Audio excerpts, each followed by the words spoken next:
जैसा कि आप लोग सभी जानते हैं कि हमारे झारखंड राज्य में 180 ऐसे सरकारी स्कूल हैं जिसमें पूरी तरह से इंग्लिश मीडियम में पढ़ाई होती है। कौन मीडियम में? इंग्लिश मीडियम में, यानी सीबीएसई के नियम पर, सीबीएसई के नियम पर पूरी तरह से इंग्लिश मीडियम में पढ़ाई होती है। अभी 80 स्कूल में पूरी तरह से इंग्लिश मीडियम में पढ़ाई हो रही है। 100 स्कूल में बस अगला साल से पूरी तरह से इंग्लिश मीडियम में पढ़ाई होना शुरू हो जाएगा। अब किन्हीं का गार्जियन को जरा सा भी टेंशन नहीं लेना है कि मेरे पास पैसा नहीं है तो हम अपना बच्चा को इंग्लिश मीडियम में नहीं पढ़ा सकते हैं, प्राइवेट स्कूल में नहीं पढ़ा सकते हैं। अब आपको प्राइवेट स्कूल में जाने का जरूरत ही नहीं है, जाना ही नहीं है, पैसा का टेंशन लेना ही नहीं है, पैसा का झंझट खत्म। अब आप सरकारी स्कूल से भी अपना बच्चा को इंग्लिश मीडियम में पढ़ा सकते हैं, वो भी बिल्कुल फ्री। आप ही के राज्य में, झारखंड राज्य में 180 ऐसे सरकारी विद्यालय हैं जिनमें पूरी तरह से इंग्लिश मीडियम में पढ़ाई होती है। अभी 80 में पूरी तरह से शुरू हो चुका है, 100 में बस अगला साल से पूरी तरह से शुरू हो जाएगा। बात समझ में आया? इतनी खुशखबरी वाली बात है। तो इन सभी स्कूलों में एडमिशन के लिए ऑनलाइन फॉर्म या ऑफलाइन फॉर्म भरना पड़ता है।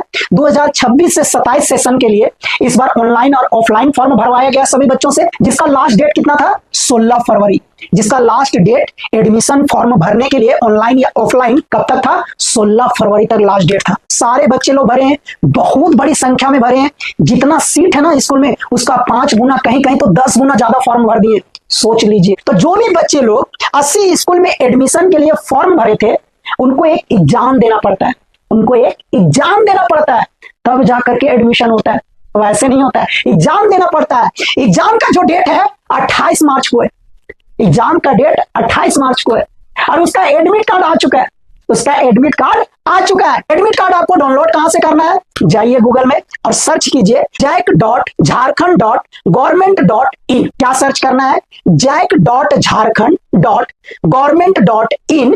जैसे आप सर्च करोगे मोबाइल में, उसके बाद उसमें एग्जाम फॉर्म पोर्टल एक दिखेगा, उसमें आपको बच्चा का एप्लीकेशन नंबर डालना है। जब आप ऑनलाइन किए होंगे तो जो आपको एक रसीद मिला होगा उसके ऊपर में कोना में देखिएगा तो फॉर्म नंबर लिखा होगा, वो नंबर आपको डालना है। अगर आप ऑफलाइन जमा किए हैं तो ऑफलाइन में भी आपको कहीं ना कहीं फॉर्म नंबर लिखा हुआ मिलेगा, वो नंबर डालना है। जैसे आप वो नंबर डालिएगा आपका बच्चा का एडमिट कार्ड दिखने लगेगा। उस एडमिट कार्ड में आपको यह देखना है कि बच्चा का सेंटर कहां पड़ा हुआ है, कौन सा स्कूल में पढ़ा हुआ है और एग्जाम का टाइम क्या है, ये आपको देखना है। और 28 मार्च को बच्चा को जरूर से जरूर एग्जाम दिलाना है।